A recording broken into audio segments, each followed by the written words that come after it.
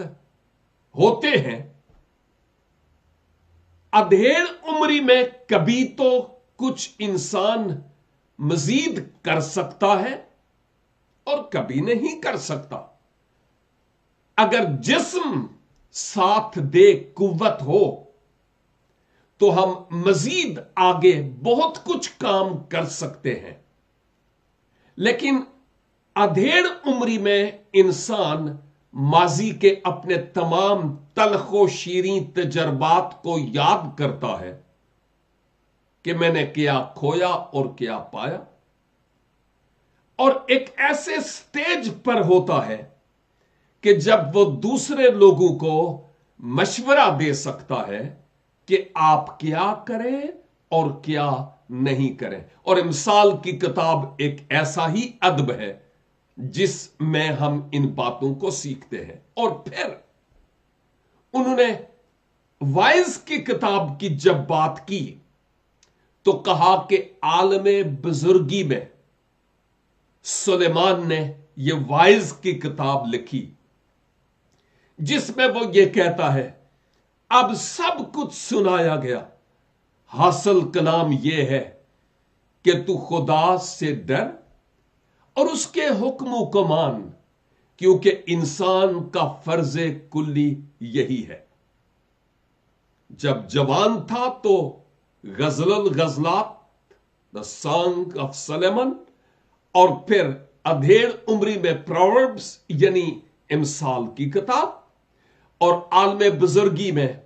Wise کی کتاب اس نے انسانی مصنف ہوتے ہوئے روح القدس کی تحریک سے لکھی ہے۔ امثال کی کتاب کے تعلق سے ایک اور بات، ایک عالم نے یہ کہا کہ اگر کوئی شخص اپنے آپ کی بابت یہ کہے، او جی مجھ میں کوئی حکمت کی دانائی کی بات نہیں ہے، میں احمق اور بے وقوف ہوں، دوسروں کے سامنے تو کوئی شاید ہی یہ بات کہے، لیکن اپنے آپ میں اگر اس کو یہ محسوس ہو کہ میں کچھ بے وقوف سا ہوں کیونکہ مجھے عقل مندی کی ضرورت ہے جو میرے پاس نہیں، تو پھر وہ امثال کی کتاب آہستہ آہستہ دھیرے دھیرے سمجھ کر پڑھے تو وہ دانا ہو جائے گا، کیونکہ دانا کی محفل میں جو ہوگا، سلیمان کی محفل میں، روح میں، تو بہت کچھ اس کو حاصل ہوگا کہ میں اب کیا کروں۔ سلیمان کے مشورے، اس کے ٹپس، میں سوچتا ہوں بہت کارآمد ہے۔ یہ بھی یاد رہے کہ امثال کی کتاب میں بعض اوقات کوئی ایک ہی آیت اپنا پورا معنی بیان کرتی ہے اور اس سے پہلے اور اس کی بعد والی آیات کا اس سے تعلق نہیں ہوتا، اور بعض اوقات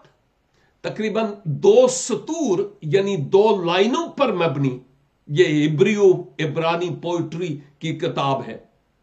تو وہ ہوتی ہے اور ان 2 آیات میں پورا سبق نظر آتا ہے کہ وہ کیا کہہ رہا ہے۔ ان 2 آیات سے پہلے کی آیات کا اس سے ڈائریکٹ کوئی تعلق نہیں ہوتا، اور اس کے بعد کی آیات کا بھی ایک ہی دھاگا سا ہمیں نظر آتا ہے جس پر یہ آیات پروئی جاتی ہے، اور وہ دانائی اور حکمت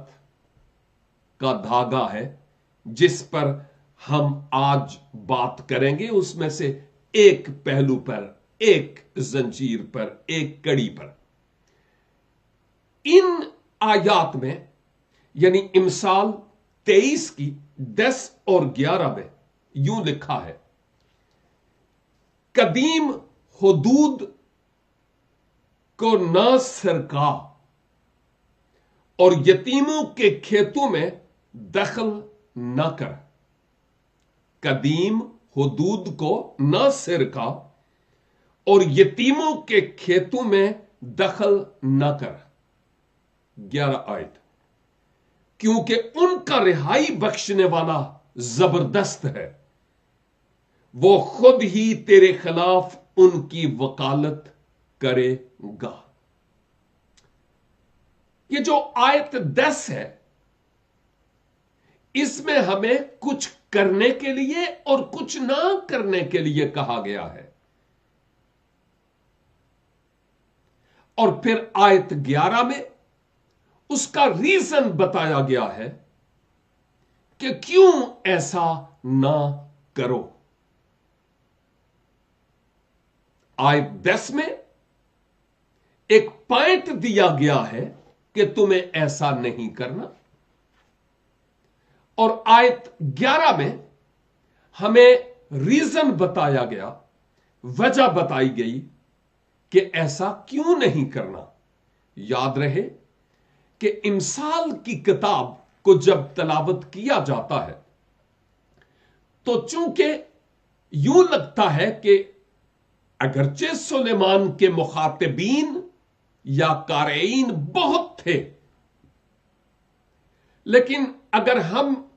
اپنی ذات کی بابت سوچیں کہ یہ کلام کسی اور کے لیے ہے یا نہیں، مجھے اس سے کوئی سروکار نہیں ہے، یہ کلام میرے لیے ہے، تو پھر بات بڑی خوبصورت بنتی ہے۔ میں جب سٹڈی کرتا ہوں تو میں دیکھتا ہوں کہ اس میں میرے لیے کیا ہے، اور پھر ایسی باتیں جو میرے لیے ہوتی ہیں میں ان کو نوش کرتا ہوں، اور پھر وقت آنے پر اپنے عزیزوں سے جیسے آپ میں شیئر کرتا ہوں تاکہ وہ باتیں ان کے لیے بھی برکت کا سبب ہوں، کیونکہ میرے لیے برکت کا سبب ہوئی ہیں۔ تو انڈیویجولی یہ آیات مجھ سے اور میرے بھائی آپ سے اور میری بہن آپ سے کلام کر رہی ہے، کیونکہ نصیحت یہ کی گئی کہ قدیم حدود کو نہ سرکا۔ جب میں سٹڈی کر رہا تھا تو مجھے اپنا شاید 10-12 سال کی عمر کا وہ لڑکپن یاد آ رہا تھا۔ پہاڑوں میں پیدا ہوا، اور جب کبھی ہماری زمینوں کا جن کے ساتھ ہماری زمینیں کنیکٹ تھیں ان کے ساتھ کبھی کچھ انبن ہوتی، تو بجائے اس کے کہ ہمارے خاندان کوئی لڑائی ڈالتے، وہ پٹواری کو بلاتے تھے اور وہ ایک جریب لے کر آتا تھا، اور ایک نقشہ، بہت بڑی کتاب اس کے پاس ہوتی تھی، اس کے مطابق ماپ کر وہ جریب ڈالتا تھا، اور اس وقت بہت سارے لوگ وہاں جمع ہوتے۔ کیونکہ وہ یہ دیکھتے تھے کہیں میری زمین اس کے حصے میں یا اس کی زمین میرے حصے میں نہ آ جائے۔ اور جدھر جدھر وہ جریب ڈالتا تھا، یہ ایک لوہے کی ایک بڑی زنجیر سی ہوتی ہے جو مپی تو دی ہوتی ہے، مجھے اتنا اس کے بارے میں معلوم نہیں ہے، بہت پرانی بات ہو گئی ہے، اور بائبل مقدس میں جریب کا لفظ کئی جگہ پر آیا ہے، لیکن خیر جن جن جگہوں پر وہ جریب پڑتی تھی وہاں زمین کھود کر ایک کھڑا پتھر نصب کیا جاتا تھا۔ مجھے آج تک یاد ہے جو اس بات کی علامت ہوتی کہ یہ جو پتھر ہے یہ بتا رہا ہے کہ اس کے اس طرف والی زمین کس کی ہے اور اس طرف والی کس کی ہے، اور یوں کچھ فاصلے پر وہ یہ پتھر نصب کیا کرتے تھے، اور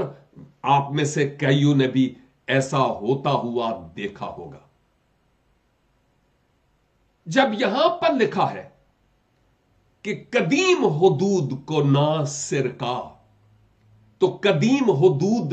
سے مراد جو پرانی حدیں مقرر ہو چکی ہیں، بائی دا وے یہ اسرائیل کی سرزمین کی بات ہو رہی ہے، لٹرلی سرزمین کی بات ہو رہی ہے، اور کہا جا رہا ہے کہ ان کو تم نہ سرکانا، یعنی سرکانا سے مراد ہلانا جلانا ہے، اپنی جگہ سے ہٹانا مراد ہے۔ اس سے کچھ اور بھی ہمیں پتا چلتا ہے۔ ایک تو جنرلی ہمیں یہ پتا چلتا ہے کہ اسرائیل کے لیے اور اسرائیل کی سرزمین کے لیے یہ باتیں تھیں، اور نمبر 2، آج یہ باتیں آپ کے لیے اور میرے لیے بھی ہیں۔ وہ کیوں؟ ہمیں یہ بات یاد دلائی جا رہی ہے کہ وہ حد جو کسی اور کی ہے، ایک حد جس کے بعد تم کسی اور کی ملکیت میں داخل ہو سکتے ہو، اس حد کو عبور نہیں کرنا۔ یوں تو کراس کر سکتے ہو، لیکن قابض ہونے کے لیے نہیں، اپنی بنانے کے لیے نہیں کہ یہ میری ملکیت ہے، ایسا نہیں کرنا، کیونکہ ہم اس کی بابت اور بھی مزید دیکھیں گے۔ لیکن ایک وجہ بتائی گئی ہے، یعنی دوسرا حصہ اس نصیحت کا، اور یتیموں کے کھیتوں میں دخل نہ کر۔ بات تو وہی پہلے والی ہی ہے، اپنی حدود کو، جو قدیم حدود ہیں ان کو سرکانا نہیں، اور یتیم کی حد میں داخل نہیں ہونا۔ اس کا یہ مطلب نہیں کہ جو یتیم نہیں ہیں ان کی حد میں داخل ہو جاؤ، نہیں نہیں نہیں۔ آلریڈی بتایا گیا ہے کہ جو قدیم حدود ہیں نا، ان کو اسی طرح نسب رہنے دینا، تم ان کو وہاں سے ہٹانا نہیں۔ اور جب یتیم کے بارے میں بات ہوئی ہے تو اسپیشلی جان بوجھ کر کی گئی ہے، کیونکہ وہ جن کے سر پر باپ یا بڑے ہوتے ہیں وہ تو آگے سے آستینیں کھینچ کر مقابلے کے لیے تیار ہو سکتے ہیں،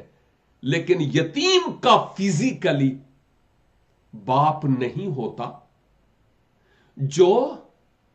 اپنے بیٹے کی حدود کے لیے کسی کے ساتھ بات کر سکے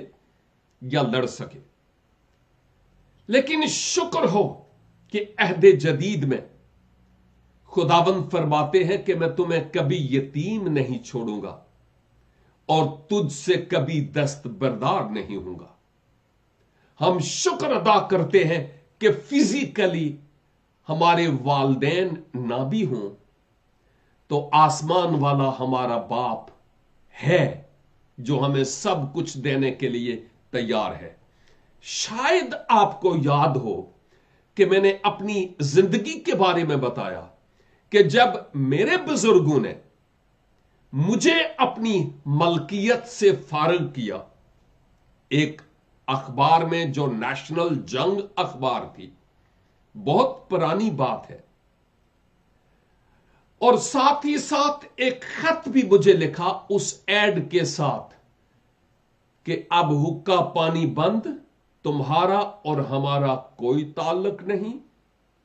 ڈسکنیکٹ، رشتہ ٹوٹ گیا۔ اور جب یہ خط اور جب یہ ایڈورٹائزمنٹ مجھے ملی تو میں نے والد صاحب کو ایک خط لکھا۔ اس خط کا جو ٹیکسٹ تھا، متن تھا، مجھے آج تک یاد ہے کہ میں شکر گزار ہوں کہ آپ نے اتنے سال میرا انتظار کیا اور اس کے بعد جا کر آپ نے سٹیپ لیا ہے۔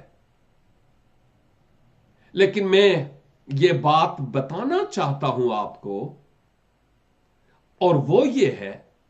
کہ مجھے ویسے بھی زمین جائیداد پراپرٹیز کی کوئی ضرورت نہیں ہے، اس لیے کہ اب جو روحانی طور پر میرا باپ ہے وہ خدا ہے، سونا اس کا ہے، چاندی اس کی ہے، جنگل کے درخت اور تمام جانور، یہ زمین سب کچھ اس کا ہے، مجھے کسی چیز کی کمی نہیں ہے۔ لیکن ایک بات ضرور کہوں گا کہ اسکندر اعظم Alexander the great was a rich man around the world,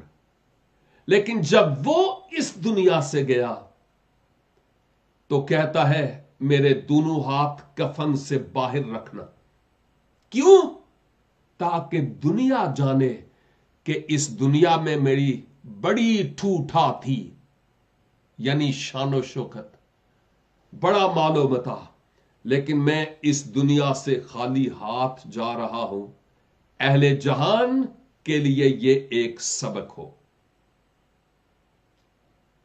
میرے والد صاحب کو میں نے یہ لیٹر بھیجا، ماں بعد اس کے کیا اثرات نکلے میں نہیں جانتا، لیکن کہنے کا مطلب یہ کہ میں نے اپنے روحانی اور آسمانی باپ کی بات ان سے کی ہے۔ یہاں یہ کہا گیا ہے کہ ان حدود کو نہیں سرکانا جو قدیم سے مقرر ہو چکی ہیں، اور یتیموں کے کھیتوں میں دخل نہیں کرنا۔ دخل اندازی سے مراد مداخلت کرنا ہے، یہ نہیں کرنا۔ یہ تو خیر فزیکلی بات تھی، زمین کے پہلو کے اعتبار سے بات تھی اور پراپرٹی کے اعتبار سے بات تھی۔ لیکن ایک اور بات میں کہنا چاہتا ہوں، اور وہ یہ ہے میرے عزیزو، یہ جو خدا کا پاک کلام ہے نا، ایمانداروں، یہ آپ کے لیے اور میرے لیے کچھ حدود قائم کرتا ہے۔ روحانی پہلو سے میں اب بات کر رہا ہوں، وہ فزیکل بات تھی، اور اس سے روحانی نقطہ یہ نکلتا ہے کہ ہم خدا کے کلام کے مطابق اپنے لیے حدود مقرر کریں تاکہ ان حدود سے ہم باہر نہ نکل جائیں۔ اگر ہم ان حدود سے باہر نکل جائیں تو پھر ہم